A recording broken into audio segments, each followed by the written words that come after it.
The railways transformed Britain. From town to town and city to city, the tracks spread. They changed the way we live forever.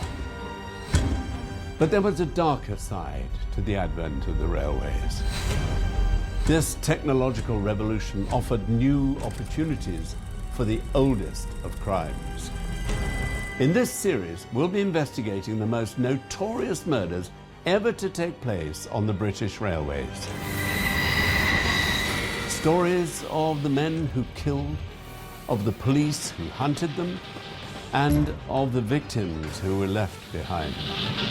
From the files of Scotland Yard and the railway police, this is the history of blood on the tracks of Britain.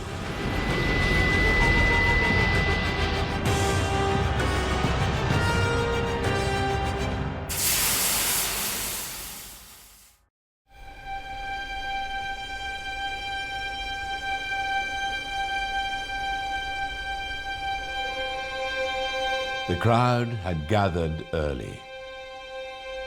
It was Tuesday, the 5th of July, 1910. The second day in a trial that had gripped the city of Newcastle. A colliery clerk had been murdered on the train to Allenmouth. Hundreds of pounds had gone missing, and a local man had been arrested. A huge crowd lingered around the court that summer morning.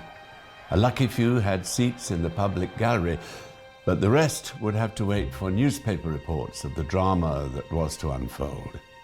For this was the day the defendant would speak. This was the day John Alexander Dickman would tell his side of the story.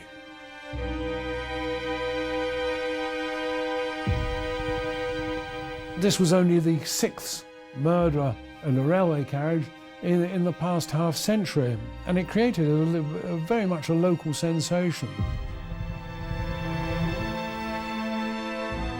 This was the first case of any similar murder in the north of England on a railway train. So it was actually a kind of very shocking thing to have occurred. The physical evidence that the prosecution could present was actually very limited. The other evidence is very largely circumstantial, and that was the great weakness of the prosecution case.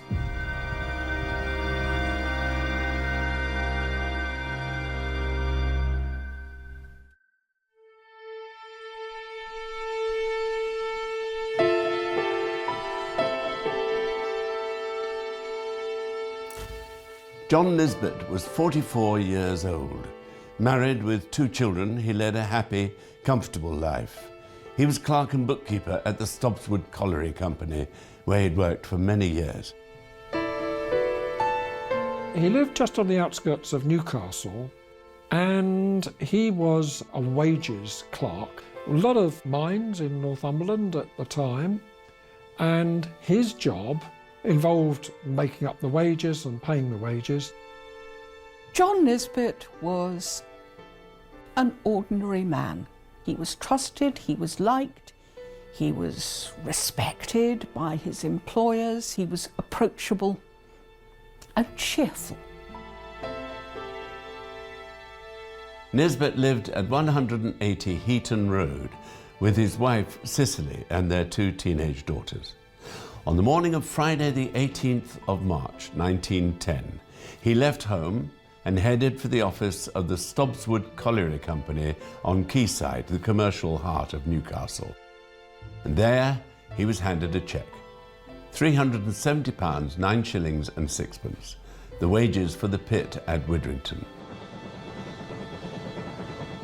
Nisbet did this every 2 weeks. He would go to Newcastle and cash a cheque for the workmen's wages. He would then take this money back to the colliery and pay this money out. It would be the payroll for the whole of that colliery, probably.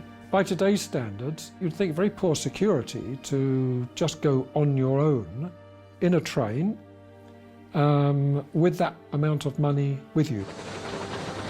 It was normal for such large amounts to be carried in this apparently informal way. People didn't really think about the risks. Nisbet cashed the cheque at the Lloyds Bank and headed for Newcastle Central Station. Nisbet caught the 10:27 a.m. service to Allenmouth. It was due at Widrington Station just over an hour later. The colliery was a short walk from there. But Nisbet never arrived. At the end of the line, the porter did his usual routine. He went through the train, opened the compartment doors to check if anything was there. The guard saw that the window in one particular carriage was down, went to close it when he saw a stream of blood and a pair of smashed glasses. Nisbet's body was found stuffed in a fetal position underneath one of the carriage seats. He'd been shot in the head 5 times, which suggests that the murderer wanted to make sure that Nisbet was thoroughly dead. There was no question of him surviving the shots. The murderer must have been just fired directly into Nisbet's face as he was sitting opposite him or standing opposite him. And then when Nisbet went down, the other 3 shots must have been fired, 2 behind the left ear and 1 behind the right ear. There was no sign of Nisbet's attacker and no sign of his locked leather money bag. But the police investigation was to move quickly. The 10:27 service had not been a busy one. A number of other passengers had seen John Nisbet at Newcastle Station and on the train, and they said he was with someone. One of those witnesses gave police a name.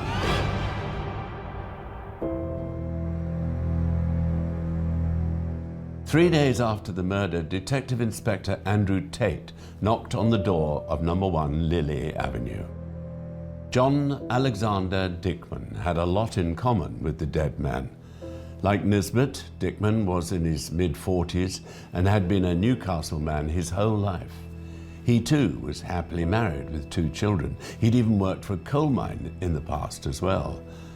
But whereas Nisbet was steadily employed, the man accused of killing him had a more varied career. John Dickman is an interesting character. He was middle class, middling middle class, but Dickman did not follow the tenets of respectability. He did not behave as most middle class people would do. John Dickman used to be the secretary of one of the mining companies. So he was involved in the mining industry in Northumberland. But what had happened was the company which he was involved with had been taken over by another company. He'd negotiated the sale of a colliery through a coal merchant called Frank Christie. And for this work in the sale, Dickman had received somewhere between £400 and £500 commission. And he decides, instead of simply getting another job and settling down with the ambition of becoming a head clerk, to become a speculator. He was involved with betting and horse racing, got to the stage where his income was reliant on him backing winners. He's a character who is very clearly living in the shadows. He is sometimes successful, but it seems that particularly by 1910, he was having something of a run of bad luck. Dickman was asked to accompany Detective Tate to the station on Pilgrim Street. He donned his coat and boots. His wife Annie was still expecting him home for dinner later that night, but Dickman did not return. At the police station, he was arrested and charged with the murder of John Nisbet. And 3.5 months later, he was in the dock at the Northumberland Assizes. A guilty verdict would mean execution. On the afternoon of Tuesday, the 5th of July, Dickman entered the witness box. He would face 2 hours of questioning, 2 hours that would determine whether he lived or died.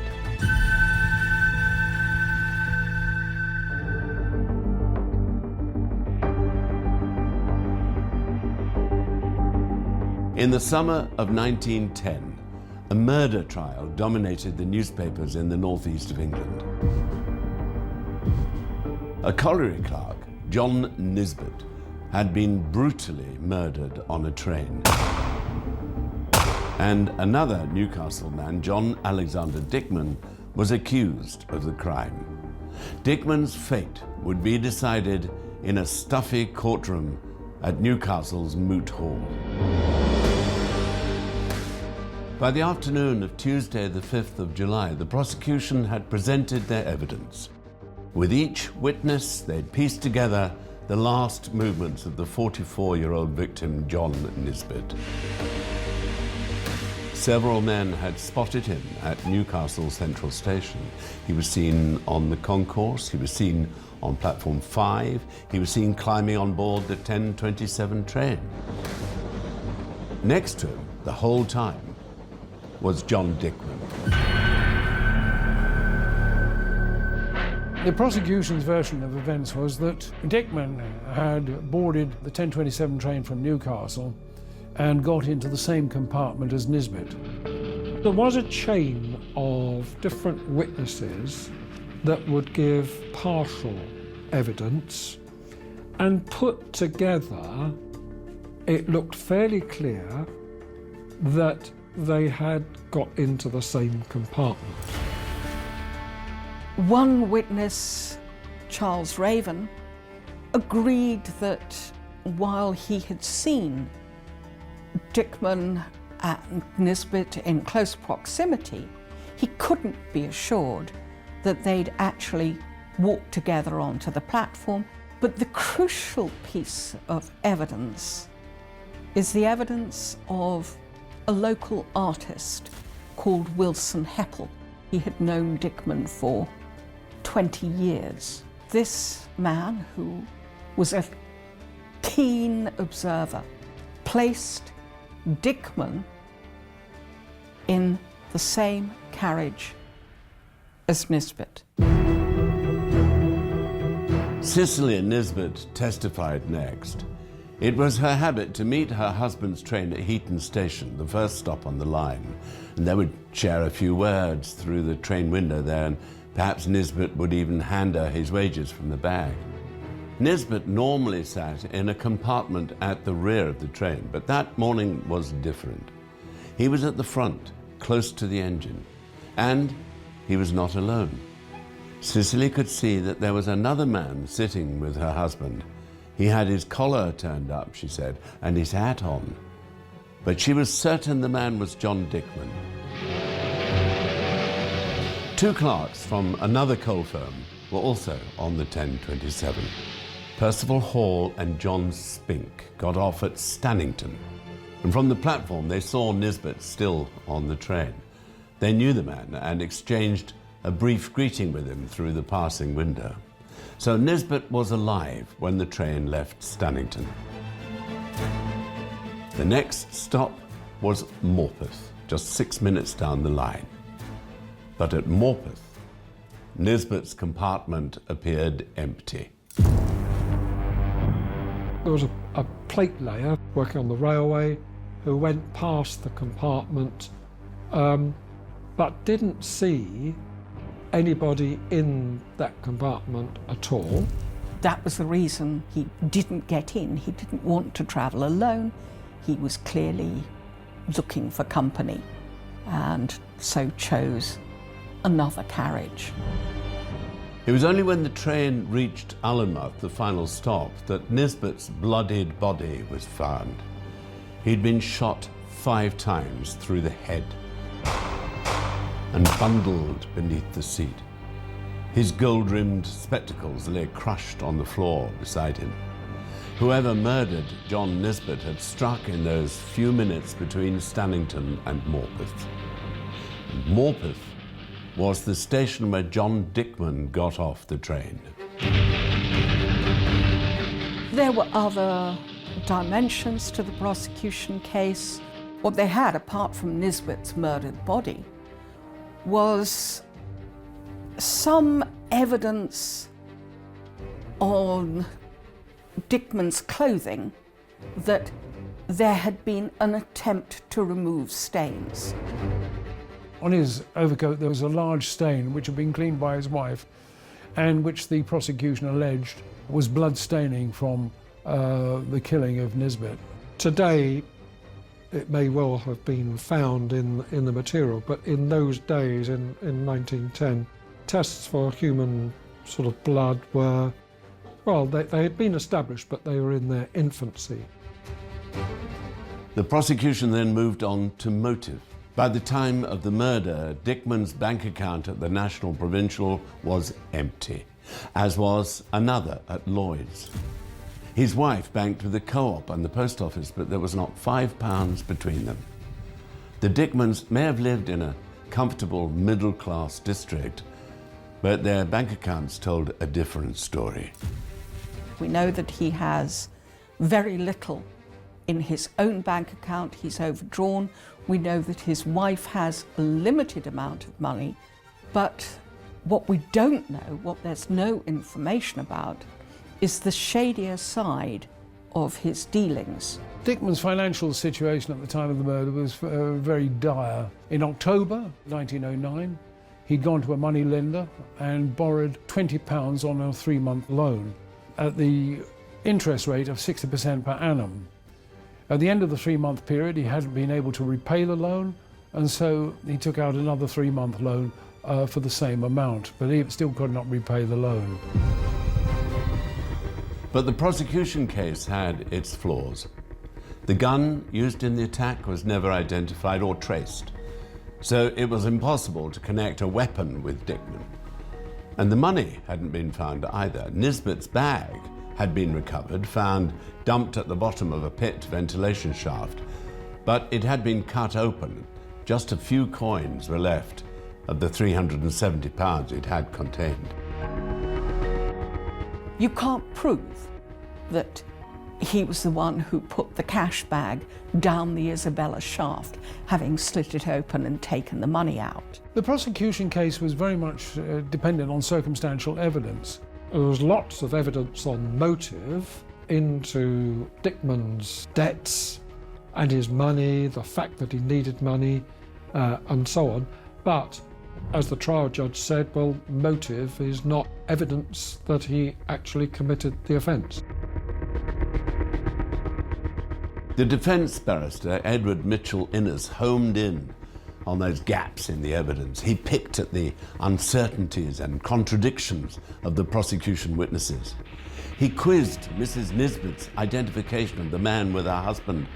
Wasn't the man sitting at the back of the compartment in shadow? And didn't this mystery passenger have his face turned away? Could she really be so certain it was Dickman? And what about Hall, one of the clerks who'd seen the dead man at Stannington? He identified Dickman from a line of 9 men at the police station, but was he quite as sure as he implied to the court?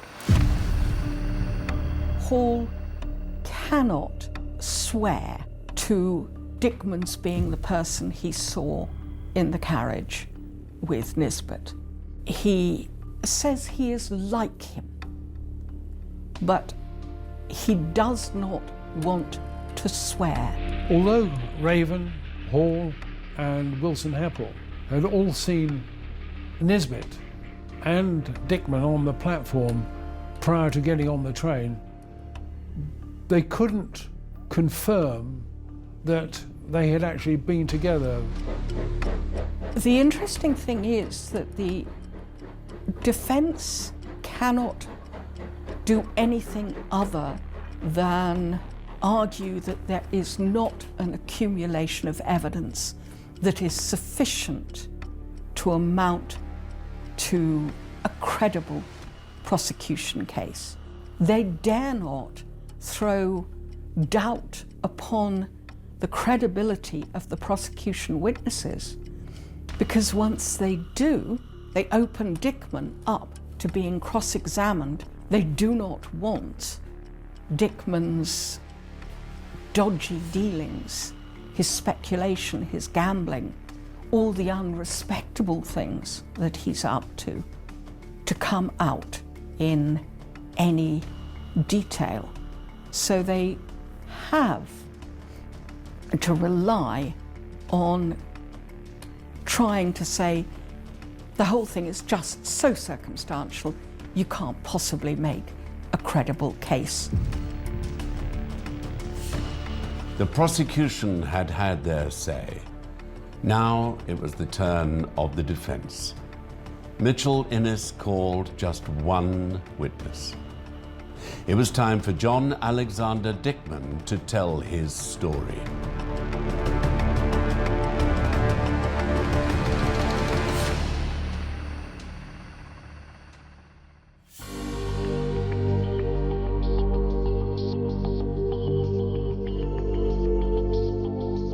At last, John Alexander Dickman entered the witness box.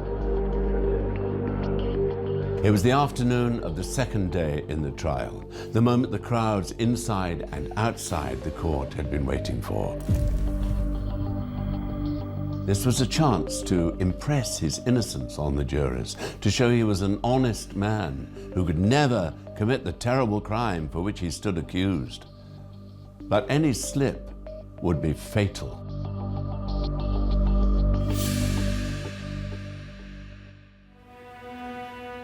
John Dickman's appearance in court would have been impossible just a few years earlier. Defendants had long been barred from giving evidence. They had to rely on their barrister to speak for them.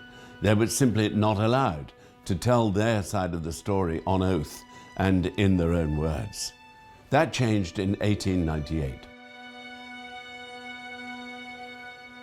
With the passing of the Criminal Evidence Act, for the first time a defendant could give evidence on his own behalf. It had been possible to put in unsworn statements for a few years before that, but it was relatively new and the practice was changing.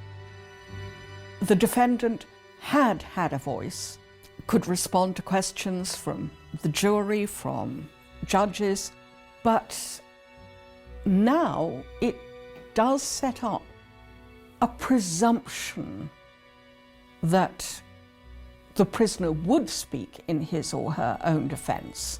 It was thought at the time that a jury would want to hear from the person accused on what their account of their story was.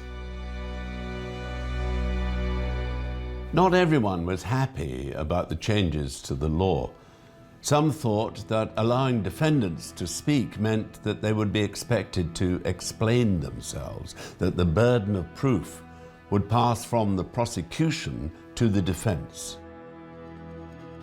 Sometimes it wouldn't be in the interest of the defendant to give evidence on his own behalf because his nervousness in the dock would create a bad impression with the jurors. The idea that the defendant would not give evidence in his or her own favour in a trial was actually intended to defend them, so that in their nervousness they would not convict themselves, they would not perjure themselves, that they wouldn't give the jury the wrong impression. With his wife Annie watching from the gallery, Dickman told his story. Unsurprisingly, he painted a different picture to the prosecution. He never denied being on the 1027. He'd volunteered that information to police. But he was not with Nisbet, he insisted, either on the train or at the station. He'd seen the man, yes, in the booking hall. He knew him a little, enough to say good morning, but they didn't speak beyond that. And they did not share a compartment on the train. The witnesses were mistaken. What you have is a man who, by a mixture of chutzpah, charisma, and self-confidence, a huge degree of self-confidence, believed that he could put a credible story forward that would convince people. Dickman, he said, yes, I knew him. I bought my ticket the same time as he did. I was on that train, but after I bought my ticket, I went through the ticket barrier. I went off to the toilet. I was in a different part of the train and I didn't see him. So he admitted that he was on the same train, but denied any involvement in the murder.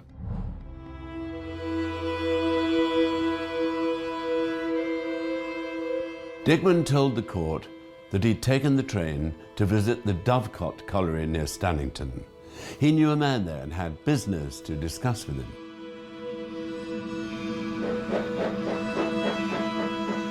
He wanted to go out and talk to William Hogg, with whom he was having some conversation about sinking a new pit.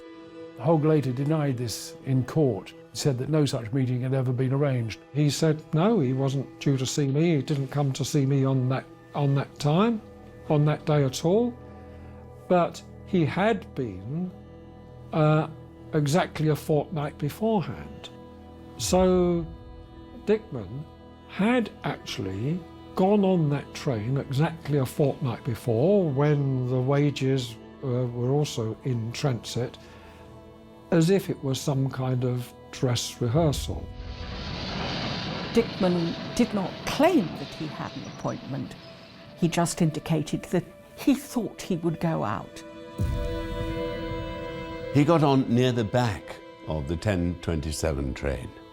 Settling himself in the compartment, Dickman opened his newspaper and was so engrossed in reading it that he missed his stop. He got off at Morpeth, paid the excess fare, and set out on foot for the colliery. On the way to Dovecot colliery, Dickman became ill.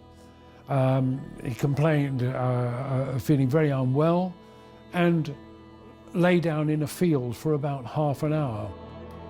He's overcome with illness, diarrhea, and lies down for about half an hour, he says, on his overcoat before making his way back to the station, where he meets a man whom he knows called Elliot, very clearly the dodgier side of his dealings, before taking a train home.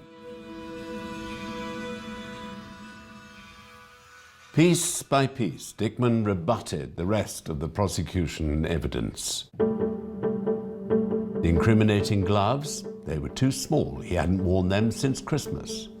The blood on his trousers, that was probably from a nosebleed. And he had never struggled to pay his bills. He was not as hard up as his bank statement suggested. He simply preferred to keep cash in hand. Watching reporters described Dickman as alert, confident, and cool. But the greatest danger was yet to come.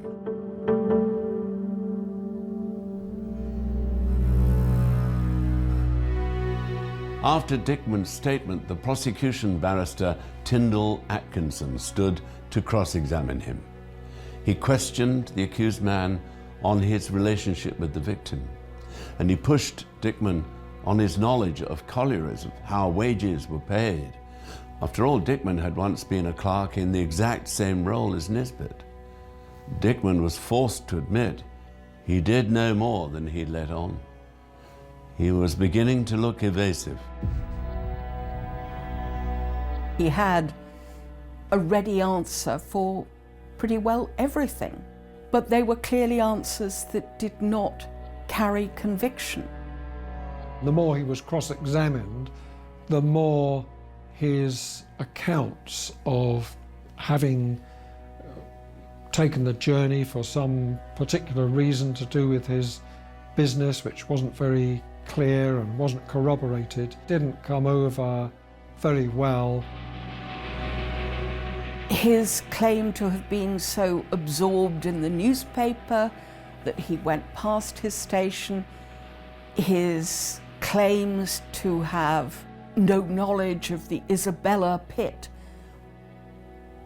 they simply do not seem to have rung true with the jury. His account of what he had apparently done between leaving the train at Morpeth and then returning home was very vague, and nobody could be traced to verify what he had said at all. His account of the day of the murder was not very plausible. Dickman said that he had moved to the back of the train and it was there in that carriage that he'd travelled. Now, when he was asked, he couldn't identify any witnesses in that carriage. He couldn't give any names. He couldn't say where they'd actually got out of the carriage. He said his defence was that he was confused by all the questions that he was being asked. After more than 2 hours in the witness box, Dickman stood down. The case for the defence was complete.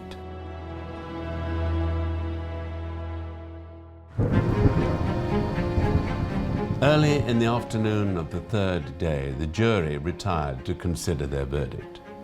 Outside, rain fell. The crowds, which had gathered, were chased off by the unseasonably damp and cool weather. But the courtroom at the Moot Hall was no less crowded. After almost 3 hours of deliberation, the jurors filed back into the room. They had made their decision. Dickman was guilty. He was sentenced to death. But all hope for the convicted man was not lost just yet. Dickman still insisted on his innocence, and thanks to the recently established Court of Criminal Appeal, he would have another chance to escape the noose.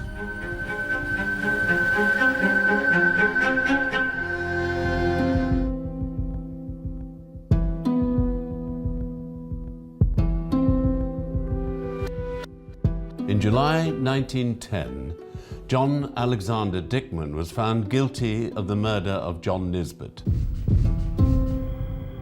Nisbet had been robbed on a train from Newcastle to Allenmouth. Shot 5 times in the head. His body was discovered under the seat of an empty compartment. Dickman was arrested 3 days later and convicted at a trial at Newcastle's Moot Hall. But there were hopes he might avoid execution. An appeal was immediately submitted by his defence team. This was still a novelty in England.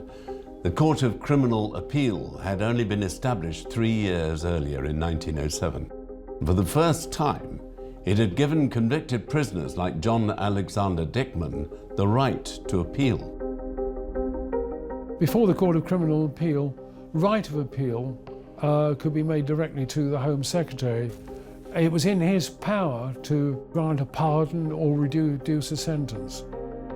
And the Home Secretary and the Home Office staff were in a position where they had to make a decision when they weren't particularly legally trained, and it was very unsatisfactory. So it was far better that experienced judges should consider the appeals and consider that sort of issue rather than it being left to Home Office, civil servants and the Home Secretary as a politician.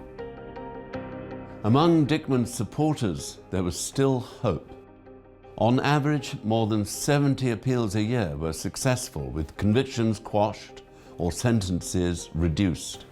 And Dickman's could be among them.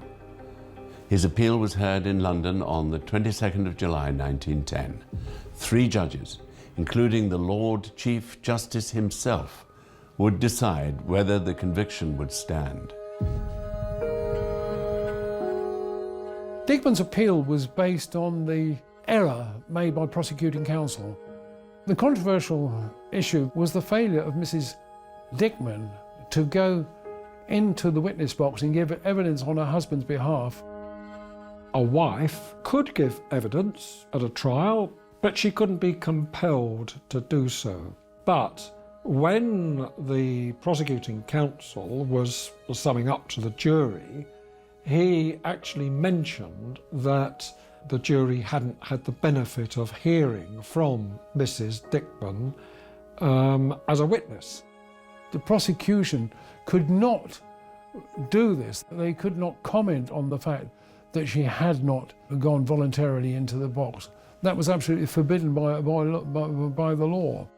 When the jury had retired, the defence counsel said that the prosecuting barrister shouldn't have mentioned this. So when the jury came back ready to give a verdict, the trial judge asked them whether it had borne any significance in their discussion. The former of the jury at that point says, well, actually, we didn't think about it, we haven't included it, we've already come to our verdict. These procedural irregularities can happen quite often in criminal trials. It's up to the appeal court to decide how significant it had been. The Court of Appeal makes it very plain that Coleridge's behaviour had been entirely fair. He had remedied a very minor mistake, which, as the jury itself had confirmed, had not had an impact on their deliberations and their actual verdict. The judge said that this had already been dealt with in the court by the presiding judge and could be dismissed. The defence, conducted by Mitchell Innes and William Percy, decide to try to get the bench to consider it not just on a point of law, which was the point which Winston Churchill had actually referred it to the court, but also to open it up as a matter of fact. Since Dickman's trial, new evidence had emerged that cast doubt on the guilty verdict. Percival Hall and John Spink were two crucial witnesses. They'd given evidence that the murder victim was alive when the train reached Stannington. And they had identified the man with Nisbet as John Dickman. But there was more to that identification than was revealed at the trial. When Hall and Spink arrived at the police station to view the lineup, they were asked to wait in a passageway. There, a policeman invited them to look into another room where John Dickman was being held. The two were then allowed to discuss whether or not he was the man they'd seen on the train, all before the identity parade had even begun. Police, it seems, were so certain they had their man that they fixed the identification. When Percival Hall was still unsure, they strong-armed him into making a decision. The evidence of Percival Hall, this was all challenged, again, as not showing that Dickman was actually talking to Nisbet and in company with him. The police had behaved badly, but it was plain that the testimony given by Hall was not crucial to the success of the prosecution case with the jury. As in all appeals, when they're first set out, it seems quite convincing, but the judge did really say that identification was actually satisfactorily established, so the appeal court dismissed that part of the appeal for that reason. All the defence can do is to try to bring evidence that Heppel is an incompetent witness, which, because of the importance of his testimony, might have changed things. Heppel, he said, was old and decrepit and couldn't be trusted. But Heppel's eyesight was keen. His eye for detail underpinned his paintings. You could ignore the other witnesses. You cannot dispute and get over Wilson Heppel's testimony.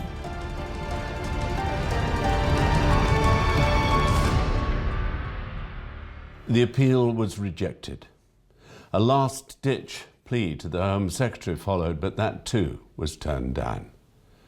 In government, there was much criticism of police conduct in the investigation, but Dickman's execution was given the go-ahead. On Monday, the 8th of August, Annie Dickman and her 2 children visited the condemned man at Newcastle jail. The family was permitted one last half hour together.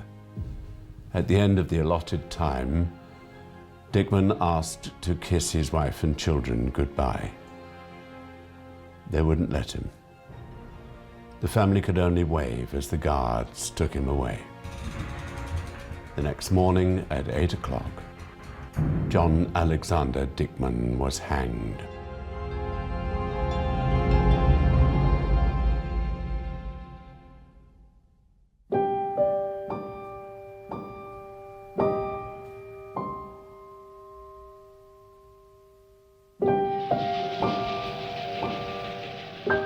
There were certain cases, and Dickman's was one of them, where it would have been better had the accused not give evidence on his own behalf. Dickman's story does not go down well with the jury. His narrative, his explanations, they find unconvincing, not because of the inherent unbelievable nature of what he said happened, but I think because of his personality, something which does attest to the concerns of some of those arguing that the Criminal Evidence Act 1898 would not, in fact, particularly help defendants. John Alexander Dickman had the chance to tell his story in court. He was calm, he was confident, he was not believed. A crowd had gathered that day outside the courthouse, and a crowd gathered outside the jail 1 month later. Dickman's story came to an end on the 9th of August 1910 with a short walk to the scaffold and a noose around his neck. He had nothing more to say.